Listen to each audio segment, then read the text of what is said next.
Morning everybody, welcome back to the channel. I am Cadet Pep. Today we are going to be making a short VFR flight from Subic Bay International Airport to Iba Airport. So here we are now on the holding point of runway 25. Let's get onto the runway and let's take off.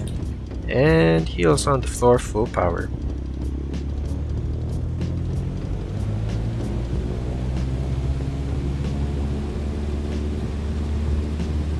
I believe the rotate speed of this is at 50 knots, so we'll just keep an eye out for that. Airspeed live 40, 50, rotate.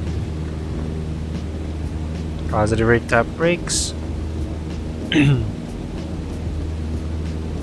Just keep it on the center line while we can.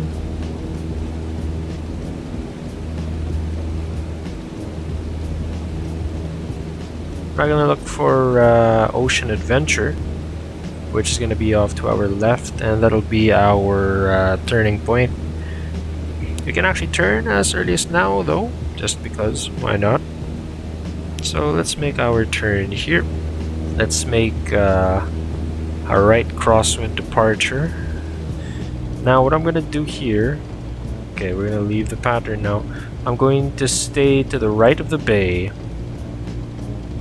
because incoming traffic is going to be coming in from that side, and normally we wouldn't want to collide with them, so we stay off to the right.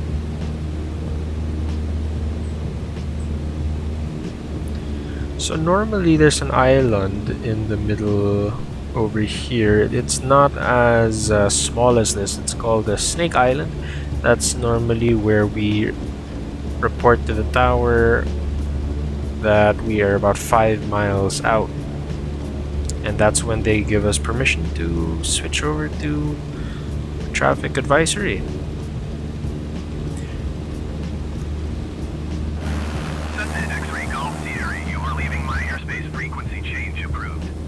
Alright, so we have a frequency change, that's fine. Tower Cessna Alpha Sierra X-Ray Golf Sierra frequency change.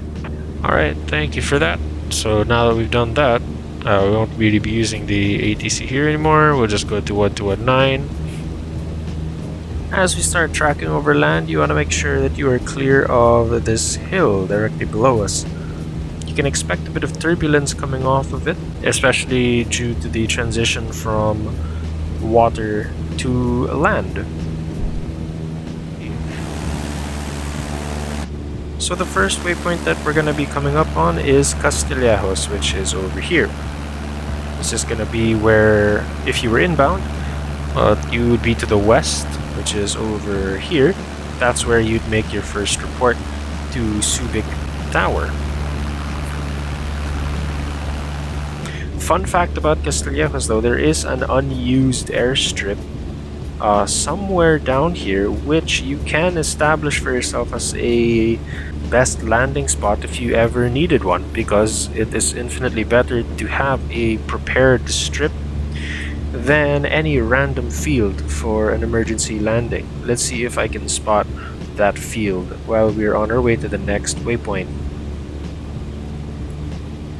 That might possibly be the unused airstrip at Castillejos. So if ever you were in an emergency and you needed the best landing spot, you have a good option over here.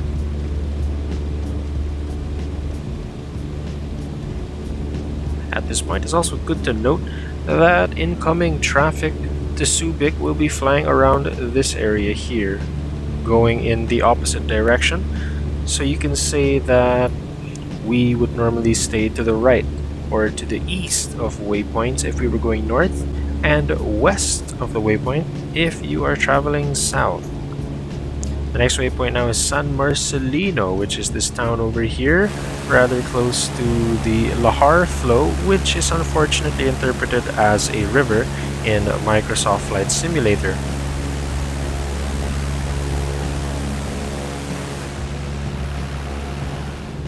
Okay, interesting fact as well, this is San Narciso, and over here is San Antonio. We are actually not allowed to go there, and if you refer to your chart, it's actually restricted airspace. Now the next town that we're coming up on right now is San Narciso. As you can see, this town sits before the Lahar flow over here. So a fun fact about San Narciso, this was the place where I learned how to do turns around the point. So I orbited this town many times, with the church in the middle as my focal point. Unfortunately, I don't think the AI has modeled a specific church, but this might be it. Possibly, very possibly. But overall, still a very accurate rendition of San Narciso from the air. Now we cross the Lahar flow to the next waypoint, San Felipe. Like San Narciso, this town is notable for its vicinity to the Lahar flow, except here it sits after the Lahar flow.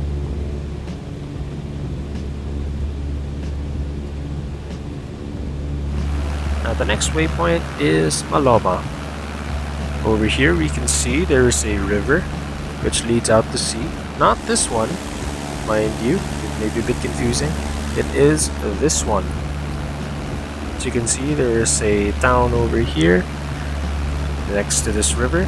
This is Maloma.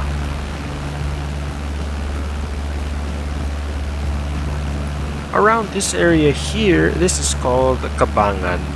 It's most notable over here due to this river and the way it exits out into the sea, forming this very beautiful pattern that mixes with the sand.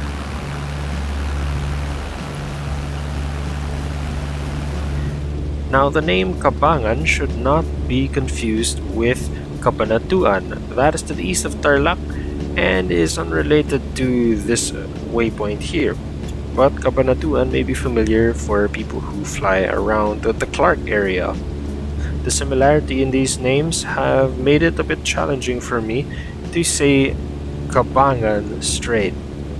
But then again, that might just be me. This mountain off to our right here is called Botolan Mountain. Some notable winds can be found around here due to the air that flows around the mountain, so it's best to be careful around this area. So once again, the simulator has mistaken this Lahar flow for a river. In real life, there's really no water here, that's really just filled with volcanic ash. Now we are going to begin our approach into Iba, which is right around here. We can't really see it right now because it's still too far away. But what we're gonna do now is descend down to about 1,500 and turn a bit to the right. Once again, being careful of the winds coming off Botolan Mountain. And we're going to head towards Botolan Town proper, which is a town that we will find around here. It's always a good idea to differentiate between Botolan Town proper, which is over here, and Botolan Mountain. Precision over the radio is always a good idea, so if you can remember the difference between these two and use it, it'll provide you with more precise radio positioning reports.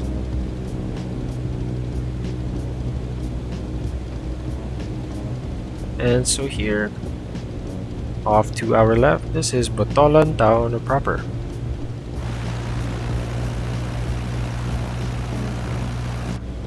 Now what we're gonna do to approach Iba is fly to the east of the station, which is why we're flying over here at Botolan Town proper instead of going straight into Iba.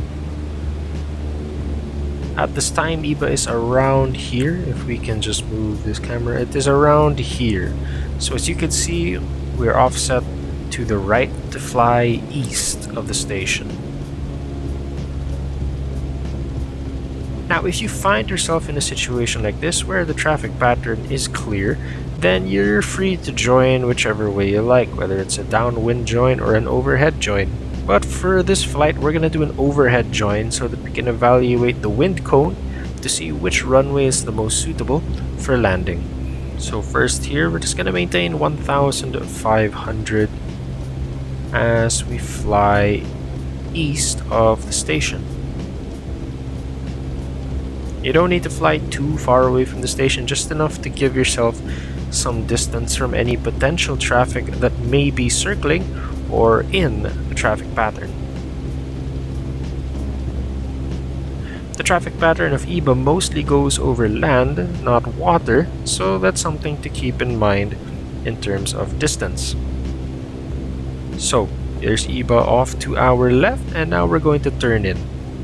So now you would be reporting that you are east of the station, and then stating your intention, whether you're going to join downwind directly, or in our case, if we're going to fly overhead the station before joining the traffic pattern. So let's fly towards Iba. It's always a good idea to orbit in the direction of the traffic pattern in case somebody is not at the proper altitude. Then you at least won't be head on in a collision. Alright, this is a good enough spot to start orbiting, so now what I'm gonna do is just begin an orbit. So now as we do, I'm just gonna bank enough so that we can see the windsock. So I'm just going to try to keep 1,500 while I can. This might require a bit more bank just to see that wind cone, and if we could see that, it's pointing in that direction. Therefore,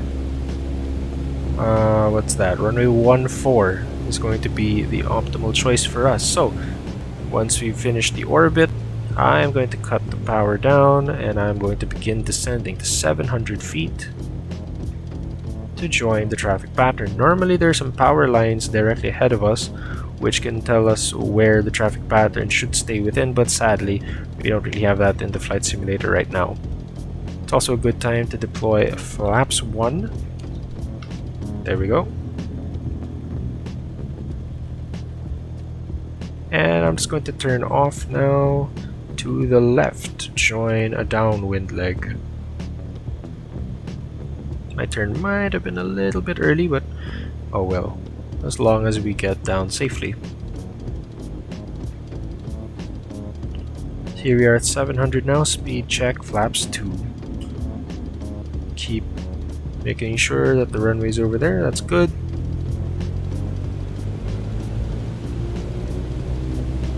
Let's try to maintain about 60 knots in this aircraft.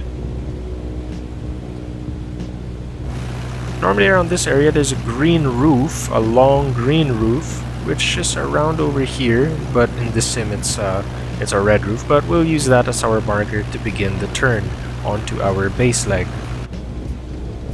Now we can't really see it from here, so normally if you have a flight instructor he could tell you when, but in this case let's just switch over and take a look for ourselves. Try to maintain about 60 knots in this aircraft, down to about 500 feet. I'm setting the 230, and we just make sure that the runway is there. Okay, good. Let's try not to descend below 500 for now.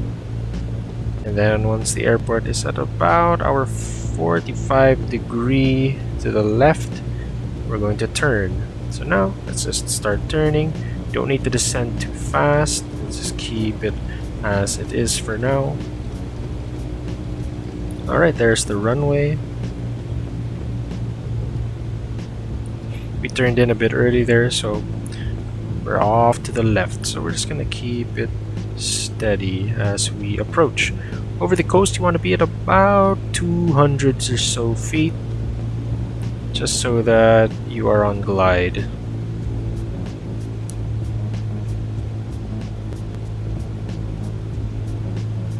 And I think that's a car or a truck crossing the runway. Not completely inaccurate to the real airport itself. Alright. Now in real life the threshold isn't actually displaced, but oh well. We'll just assume here. We'll just cut the power. Make a power off landing. Just hold it off. Hold it off. And as the speed decays, raise the nose. Excuse me, car, I'm landing. And there it is. bit off the center line, but oh well. Let's let it roll until we get to what I believe is the AAA ramp. We can exit there. You'd report that you've landed and that you vacated the active. And that is a VFR flight from Subic to Iba. I hope you guys enjoyed the flight. Thank you so much for watching. If you liked what you saw, consider giving a like and a subscribe. Thank you very much. I'm Cadet Pep.